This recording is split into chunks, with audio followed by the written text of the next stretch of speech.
السلام عليكم ورحمة الله وبركاته.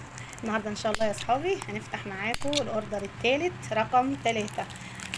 خامات، وزي ما انتم شايفين بنسمي الله ونصلي على الرسول صلى الله عليه وسلم. متنسوناش في اللايك طبعا. الاوردر ده انا هقول لكم احنا جايبينه منين. هنا اهو من شركة المختار، الاستاذ محمد مختار ما شاء الله. هو التيكت مقلوب اهو.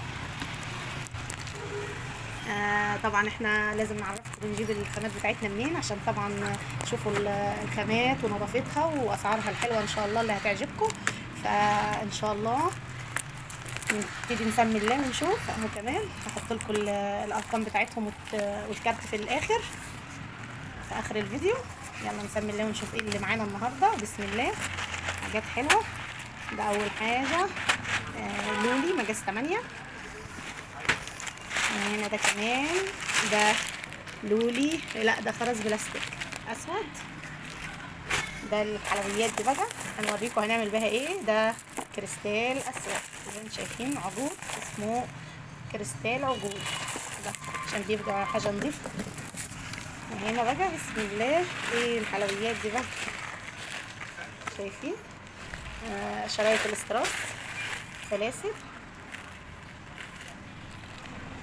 بنستخدمها برضو في الشغل ما شاء الله. وده كمان اهو شايفين ده فصوص زي ما انتم شايفين، بعمل منه الهربيس والحاجات بتاعه الشعر.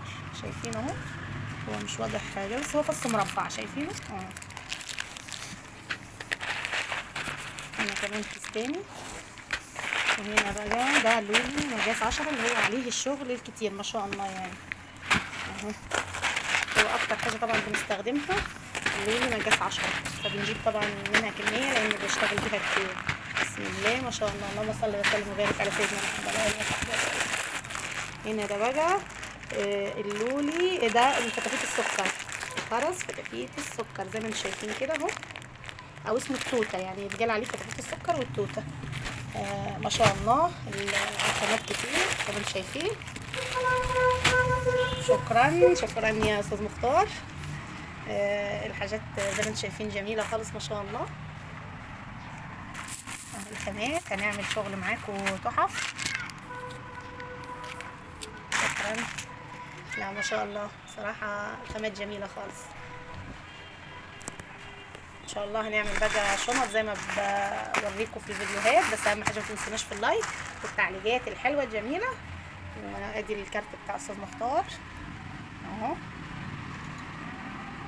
يلا بقى نستودعكم الله. متنسوناش بقى في اللايك والتعليق، واهم حاجه تقولوا لنا رايكم في شغلنا. والسلام عليكم ورحمه الله وبركاته.